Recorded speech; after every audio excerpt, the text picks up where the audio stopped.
morning students. Today's class is on saline sodic and sodium soils. In this we are going to discuss causes, reclamation and management of salt affected soils. These are all commonly, as I told earlier, these are all commonly known as soils. In that first we will see the saline soils. It is also known as saline or salinization. The process of formation of the saline soil is known as salinization. It is nothing but the accumulation of soluble salts like calcium, magnesium, sulfate ions in the soil colloids or in our exchangeable site is known as salinization. This is mostly occurs in arid and semi-arid regions. And coming to the problems in salt affected soils are these types of soils becomes barren and are non-productive. That is, it is not suitable for crop production, and also it reduces the moisture holding capacity of a soil. Because of its excess amount of accumulation of salts will increases the osmotic pressure of soil solution. And coming to the management of these saline soils are done by physical, chemical and biological ways. Physically, it was managed by deep ploughing, subsoiling, profile inversion, scraping of surface for 50 centimeters. That will reduces the salt higher amount of soil in the surface soils. And these type of physical amelioration or physical management are not a permanent method of reclamation. It is a temporary one.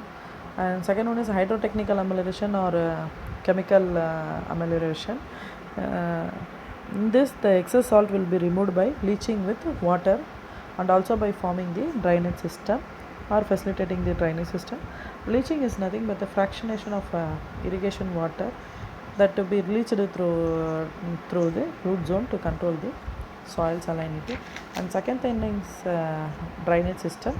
This can be developed either by surface and subsurface drains, that also based on the nature of soil, groundwater condition, climatic conditions and cropping pattern of a particular soil. And biologically it can be controlled by cultivating the salt tolerant crops because it has an ability to grow in stressed condition and also can able to absorb or uptake the excess salt in the salt affected soils. And second topic is on saline sodic soils. These type of soils contains highest amount of soluble salts and sodium salts. This also occurs in arid conditions.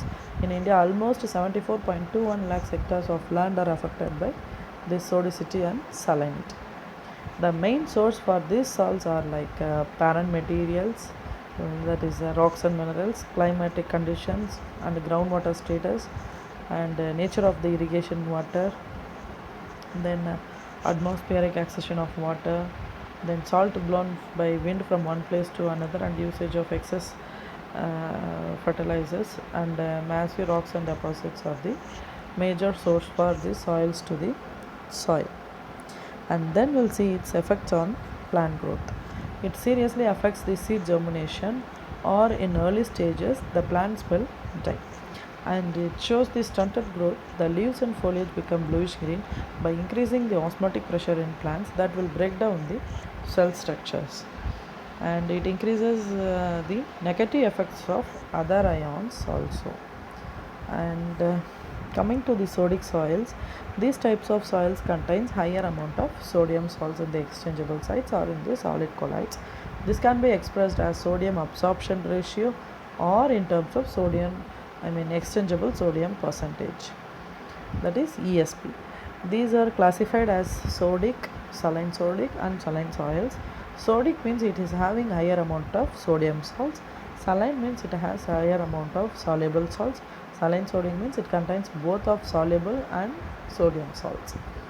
These sodic soil effects on soil properties means it is dispersed the solid colloids because it is a dispersing agent. Sodium is a dispersing agent. Due to its dispersion and compaction, it affects the soil physical characteristics like soil crusting, soil hardening, hot pan formation like that, and it increases the caustic influence due to its higher sodicity, and the presence of this excess sodium will reduces the induces the deficiencies of calcium and magnesium ions or other ions. And coming to the management of sodic soils, it can be managed by physical, chemical and biological method.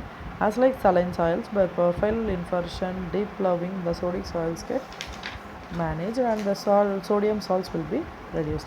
Chemically, by application of gypsum, calcium chloride, phosphor gypsum soils are reduces the sodium content in the sodic soils, and by applying this gypsum um,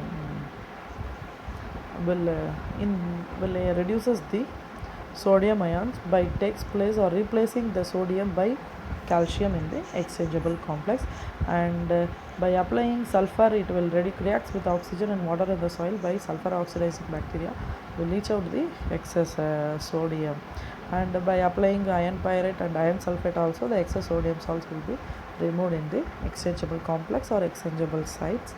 And then biologically it can be reduced or managed by the application of green manure, farmyard manure, pressed mud and other organic materials that will helps to mobilize the calcium by dissolving calcium compounds that will replaces the excess sodium which is present in the exchangeable site.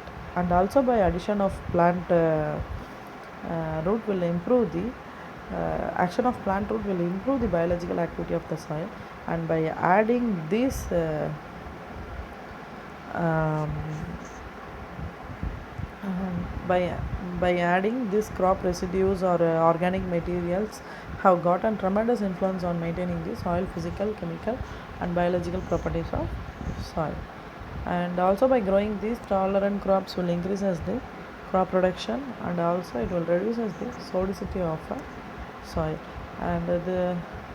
And next, this is the wholesome of characterization of salt affected soils like saline sodic and saline sodic soils. It has more than 4 EC and ESP of 15. pH it is more than 8.5 in case of sodic soils. It is between 7.5 to 8.5 in case of saline and saline sodic soils. Thank you. That's all about causes, reclamation and management of saline sodic and saline sodic soils.